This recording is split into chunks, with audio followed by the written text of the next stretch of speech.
Rais wa Zanzibar na mwenyekiti wa Baraza la Mapinduzi Daktari Hussein Ali Mwinyi pamoja na mwenyekiti wa chama cha ACT Wazalendo Taifa Othman Masoud Othman leo tarehe 9 Julai mwaka 2026 wameshuhudia utiaji saini wa ajenda zilizokubaliwa na pande zote mbili kwa ajili ya kufanyiwa kazi kufuatia tamko la pamoja la muafaka wa kisiasa kati ya Chama cha Mapinduzi CCM na ACT Wazalendo. Hafla hiyo imefanyika katika viwanja vya Ikulu Zanzibar ambapo viongozi hao walihudhuria kushuhudia hatua hiyo inayolenga kuendeleza utekelezaji wa makubaliano yaliyofikiwa kati ya vyama hivyo viwili. Ajenda zilizosainiwa zinatarajiwa kuwa msingi wa ushirikiano katika utekelezaji wa masuala mbalimbali yaliyokubaliwa, ikiwa ni sehemu ya juhudi za kuimarisha maridhiano, utulivu na maendeleo ya kisiasa nchini. Tukio hilo limehudhuriwa na viongozi mbalimbali wa serikali, Chama cha Mapinduzi na ACT Wazalendo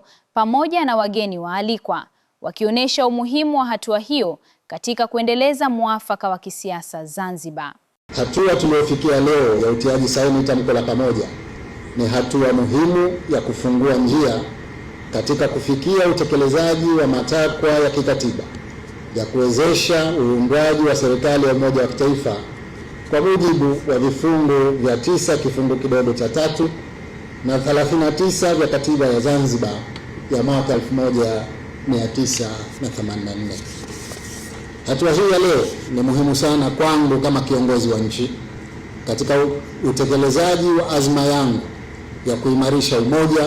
maridhiano na mshikamano wa wananchi wa Zanzibar,